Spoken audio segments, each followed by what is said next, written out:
Hello and welcome. Today I'm introducing to you the Empire Inlay die. If you love bold geometric designs and the die cut inlay technique, you are absolutely going to love this die. It creates such amazing designs and there's so many possibilities to it.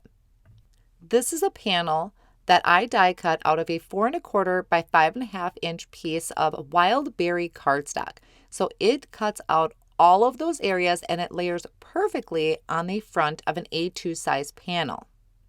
Now you can put it on white cardstock or any colored cardstock. You can also save all of the pieces and do the die cut inlay technique. Now my biggest tip for using this die is going to be press and seal. It is going to be your absolute best friend when using this die.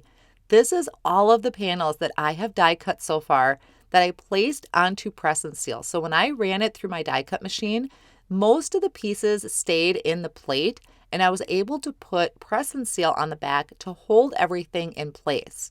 So that way I can save all of these, and there are so many cards that I can make with this. I even did the inlay technique with the white pieces of cardstock, and the leftovers created the coolest designs. So I'm going to be saving all of these in my stash so I can use up the rest of these pieces. I'm going to show you a few of the card examples that I created, and then I'm going to show you how I did it.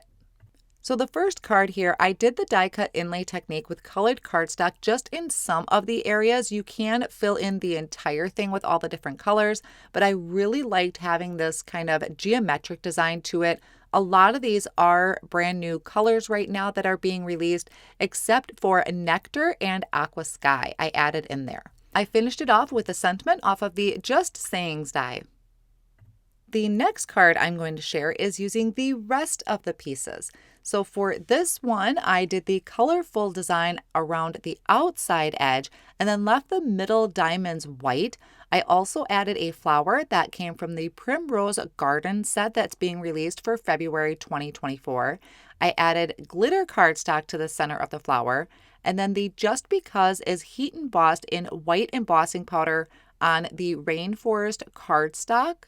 And that was with using a small sentiment off of the Lots to Say stamp set.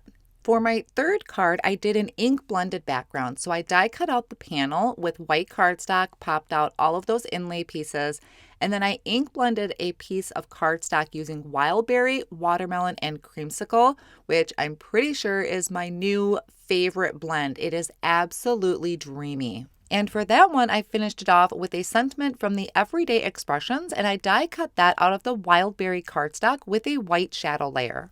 So now I'm going to show you how I did that die cut inlay technique. I have my panel here that I die cut from the wild berry cardstock. This is going to measure 4 1/4 by 5 1/2. I'm probably doing this the hard way. There's probably easier ways to do this, but I took a fine tip bottle of glue and I added a dot of glue to the back of the panel and all around the edge. Then I'm going to layer this on top of white cardstock that is cut to 4 1/4 by 5 1/2. And I'm going to hold that down. There's going to be little bits of glue that might pop up, and I just wipe that away with my hand.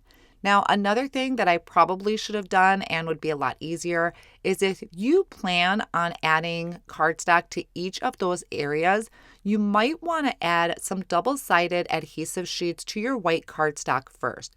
That way, the entire cardstock panel will have be sticky to it. That really probably would have been the best thing to do right here instead of adding all of that liquid glue to the back.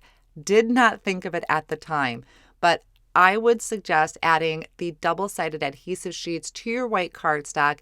Then you don't have to mess with any of the liquid glue, and all of the exposed areas are going to have the adhesive exposed, so you can just add your die cut pieces to it. So you can see here I brought in my panel that I have with, I believe this is the Stardust colored cardstock panel. It's probably not the greatest color that I should have chosen for it, but it shows you how I'm just picking that up with my tweezers and I'm inlaying that design onto the panel. So if I want to finish this card, I would probably grab some nice bright colors to help make this design pop a little bit more and make it so that the Stardust doesn't stick out so much, but you can see the concept of being able to inlay those strips onto the panel. I will definitely be picking up some double-sided adhesive sheets so that this goes a lot quicker next time, but if you don't have any on hand, the liquid glue method works as well. I do highly suggest getting some of that press and seal because it is going to make your life a lot easier and make this process so much more enjoyable, and you are going to love the designs that are created with this set. And that's a closer look at the Empire Inlay die set. You can find more inspiration over on the Concord & Ninth website.